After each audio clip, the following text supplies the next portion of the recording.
Well, good afternoon today. Thank you today for coming. I wanted to highlight our grant and partnership with Arizona State University Sex Trafficking Intervention Research Program.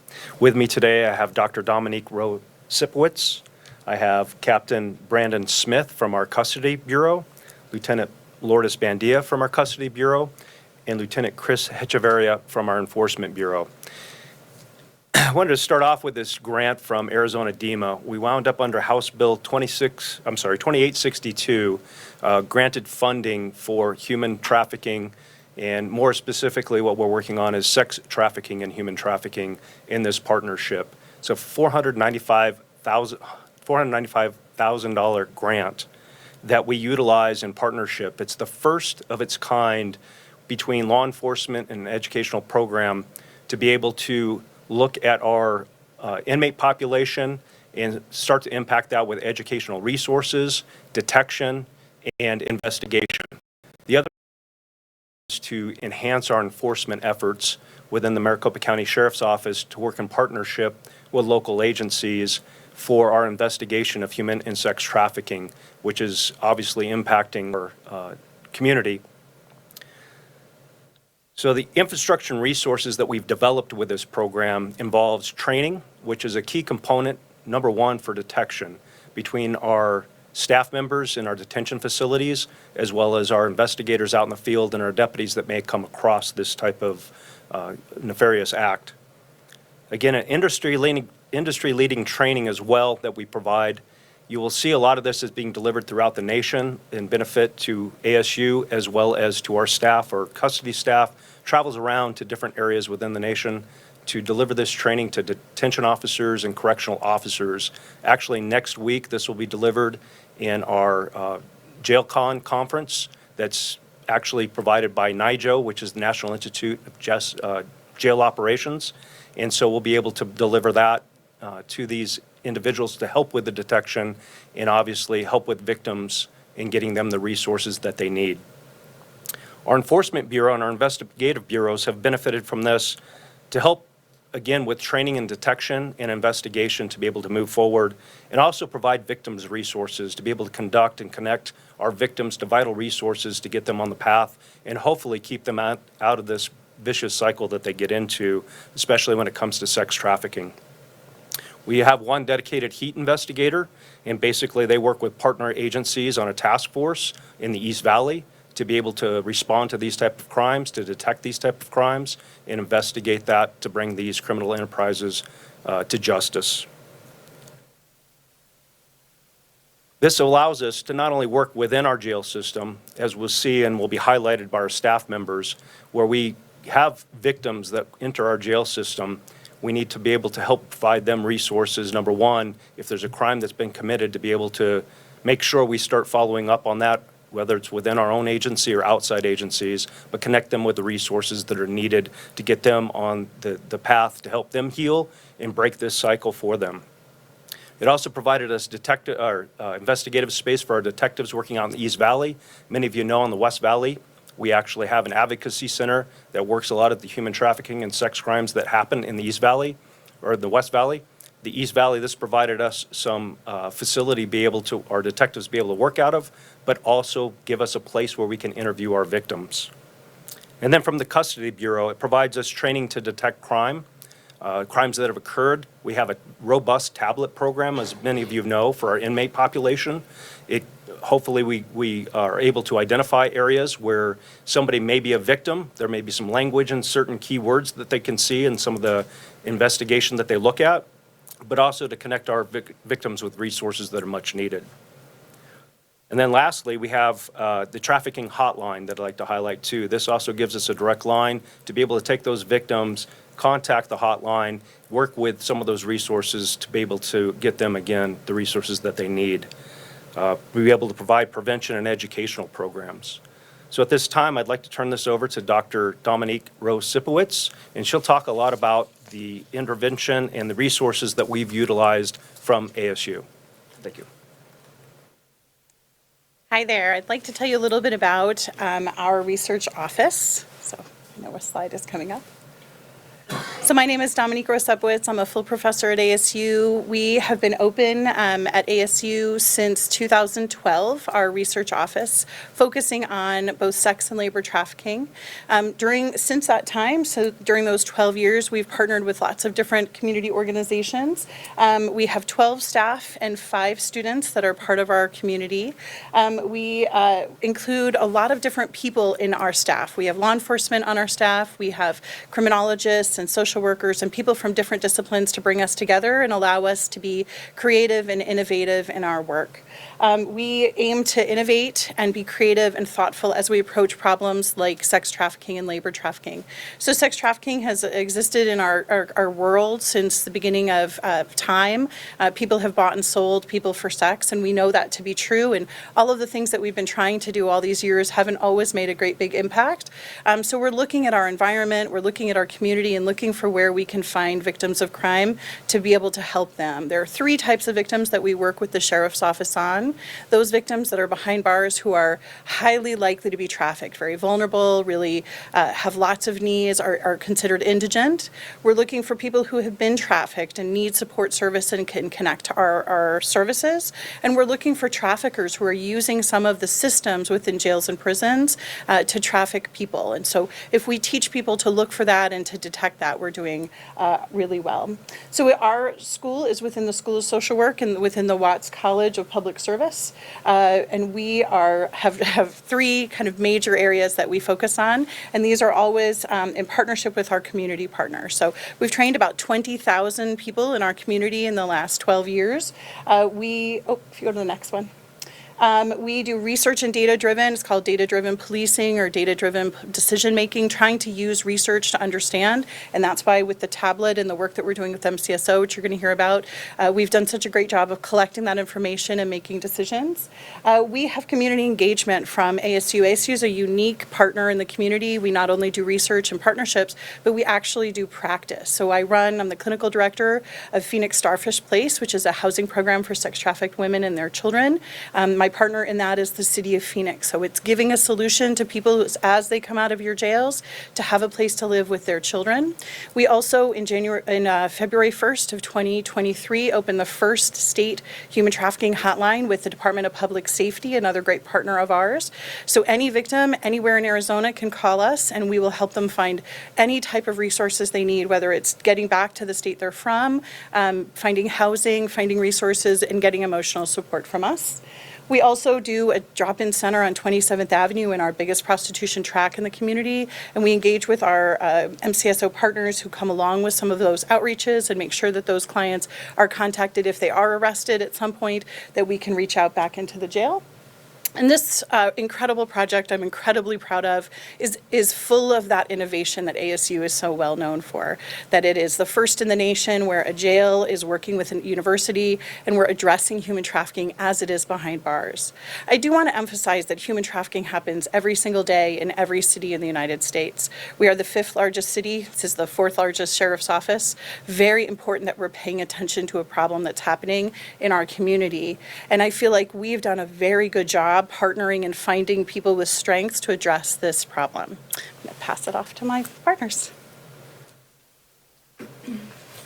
Good afternoon. I'm Lieutenant Bandia, and I'm one of the liaisons with the sex trafficking unit. We have several methods of our inmates in custody to identify as victims, and if they need our resources, we help them out currently. The one that has been the most successful is a screening that we have in our tablet. So anytime the inmates log on, they're able to see this questionnaire, and it just asks them questions such as, do you work where it may be common to be pressured into performing sex acts for money, such as a strip club, illicit cantina, or a massage business? Have you ever been, or are you currently being tricked into trading sex for something of value like a place to stay, protection, drugs, clothing, or food? Has any other inmate asked you about doing sex work for them or their boyfriend, friend, pimp, manager, etc.? Is someone you don't know putting money on your inmate fund account and promising to take care of you once you are released from jail? Is someone you don't know sending you U.S. mail, photos, or messages on the tablet promising to take care of you and your basic needs once you get out of jail? And are you ready to get out of the life but feel scared or unable to leave the situation? When you are released from MCSO custody, would you like support services to get out of the life? And would you like to speak to someone about this experience and be directed to services specific of victim of sex trafficking?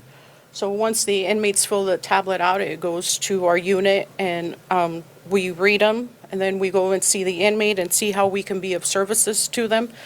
Oftentimes, we will be the first people that they talk to about their experience, so we kind of just set them up with the resources, whether it's the hotline or if they need other resources such as clothing when they're going to get released, because when they got released, they weren't wearing something appropriate, and we provide them clothing as well. So since July 1st of 2023, we have had 191 inmates have completed the screening that have been identified as victims of sex trafficking. 109 of the inmates were interviewed by one of 6 detention human trafficking liaisons, and they were helped connected to services. 193 phone calls were placed to the Arizona Human Trafficking Hotline, and they were made from inside the jail, and the phone call is free to our inmates. And 4 inmates have been placed into the housing for trafficking survivors and provided other services once released. And now I'll turn it over to one of the other liaisons. Hello. Along with ASU STIR, we started back in 2018 getting our staff trained. Dominique came in and taught Sex Trafficking 101 to our correctional health services and to a group of people that worked inside the jails, our detention officers. We started going through that training, and we have over 300 MCSO staff members that have completed the training. Did we skip ahead? No. So yeah, 300 employees that have been trained. Also with that, we started work with Dominique on training because we saw that things needed to advance. So we came up with some training called Sex Trafficking Behind Bars, and it focuses on helping identify victims in custody, identifying how victims are recruited behind bars, interviewing victims, how to properly interview them. They are a person with a lived experience being trafficked. They're very reluctant to talk to law enforcement. So we have to sit down and gain their trust. We can't use typical interview techniques that we may use. We have to be very understanding and very compassionate and do trauma-informed interviewing. So we work on interviewing, connecting the victims with community services, and using jail intelligence to identify traffickers in custody. So if a trafficker is arrested on the street, they come in sometimes on trafficking crimes or other crimes. They'll use the tablet system, and sometimes we're able to gain intelligence with that. Since 2019, we've been able to identify 10 traffickers using jail tablets to further their trafficking activity. A recent case just happened in April of this year. One of our sergeants that was trained in detecting sex trafficking was reviewing some messages on an inmate tablet, and he said that something caught his eye from the training that he went. So he brought that over to one of the 6 human trafficking liaisons, and we reviewed it. We reviewed more in depth. We reviewed phone calls, messages, photos, and we were able to identify that there was some trafficking activity going on. This individual that was in custody had just signed a plea and was going to get 2.5 years DOC. He was in on pimping and pandering charges, and this was like 3 days before his court.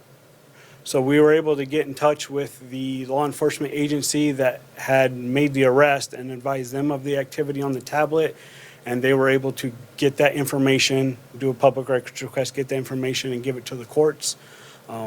The judge at the time of sentencing provided those tablet messages, which are public record, and the judge then increased his sentence from what everybody had agreed to, from 2.5 years to 5.5 years.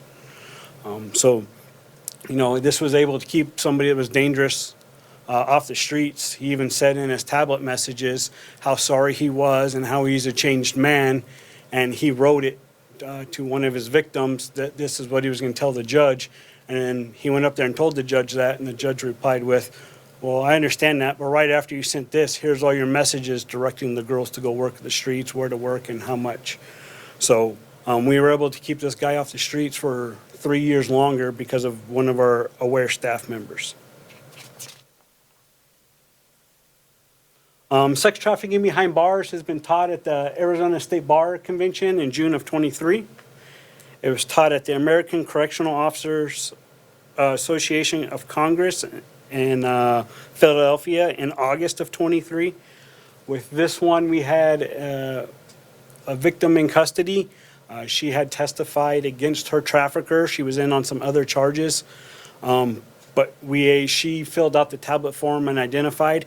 She actually had worked in Philadelphia, so just prior to going to this conference, we talked with her and she was able to give us some good information to take up there to provide specific to Philadelphia.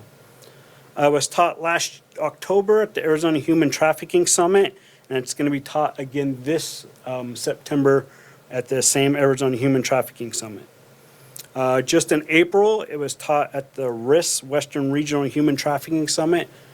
It's a Intel Association for Investigators.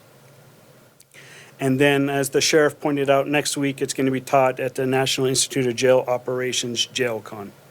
So far, nationwide, over 450 people have been through this training. That's in addition to the 300 individuals with MCSO that have been through the training. Some ongoing initiatives that we have, things we're still working on. ASU STIR and MCSO are offering group classes in our REDEEM program. It's called the STAR Group. It's Sex Trafficking Awareness and Recovery. This class helps teach the girls in our custody how to cope with their trauma and become trauma informed and how to process the things that they've been through in their life. We're also working with our programs division to get more trauma-informed information and sex trafficking help information on our inmate tablets through our Indovo program, which is an education program that we're able to push information out on and create classes. We're currently trying to create a procedure to identify individuals that have been arrested for prostitution-related crimes. ASU STIR has done research where approximately 9 out of 10 girls arrested for prostitution have been a victim of sex trafficking. So this is a population segment that we miss sometimes because a lot of times they're released within 24 to 48 hours. So they don't get in, they don't get the tablet. So we're trying to find a way to catch them in intake where we can have somebody offer them services. Every contact we can create with somebody in the life of sex trafficking is another opportunity for them to leave that life.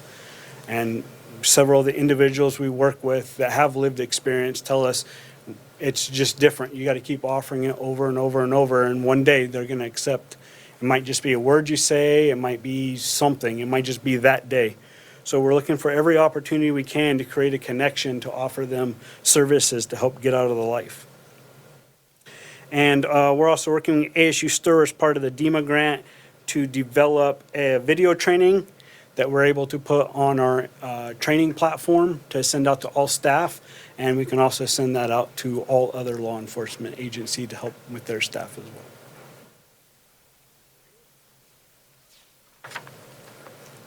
Turn it back over to the sheriff.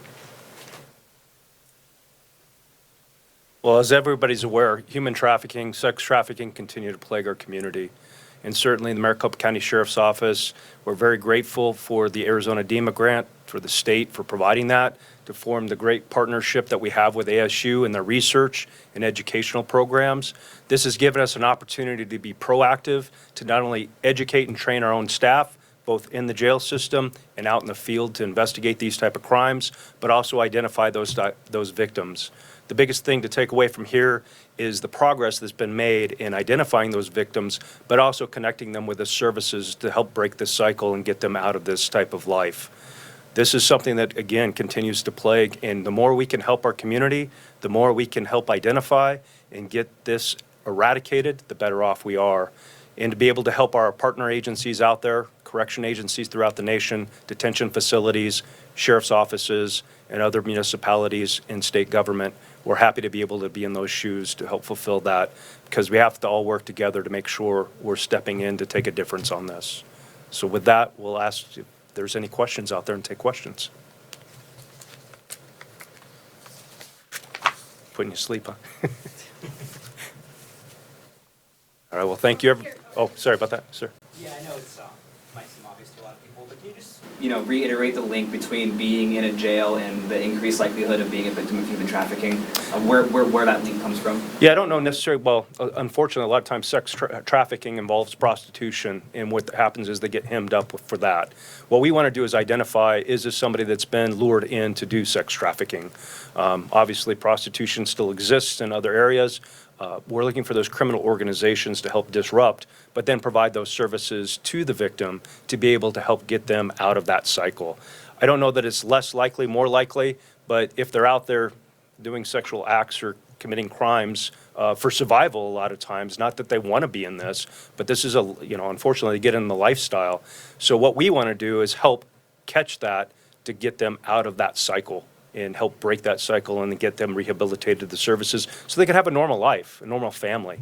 And again, statistically, I don't know that it's any different. We're just looking at this as a connection to be able to at least start to eradicate it, mitigate it where we can. Thank you. All right, thank you, everybody. Absolutely. Real Sorry. quick.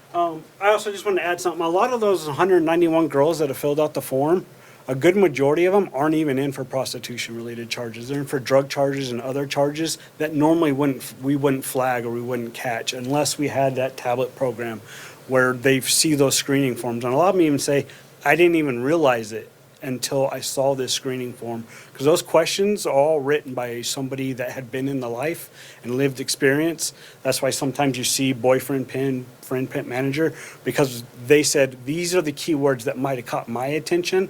So then that's why we worded those. We worked with persons with lived experience and Dominique's group in order to come with that. But a good portion of those 191 girls have never even, some of them haven't had prostitution's arrest, some of them had them in the past, but they weren't in for prostitution at the time. So it's kind of hard to see how big it is until you start getting into it and offer in different ways. Because I know we're not even reaching a good portion of our population. I think there's been 8,000 girls in the last year that have at least had access to that. But we're missing sections of population, so we're just trying to catch them. That survey, is it offered in other languages for those inmates who do not speak English or English is not their first language? Yes, it is in Spanish as well. It's written in Spanish on the tablet form itself, though. If they speak other language, they can select it, and it does translate it. Sometimes it doesn't translate it word for word, but it is in English and Spanish, as all of our forms are available to the inmates in English and Spanish. But on the tablet itself, if they speak another language, they can change that setting, and it does change it, but we make sure that we translate it and it's available in English and Spanish correctly. Thank you, everybody, for taking the time. I know it's a busy day.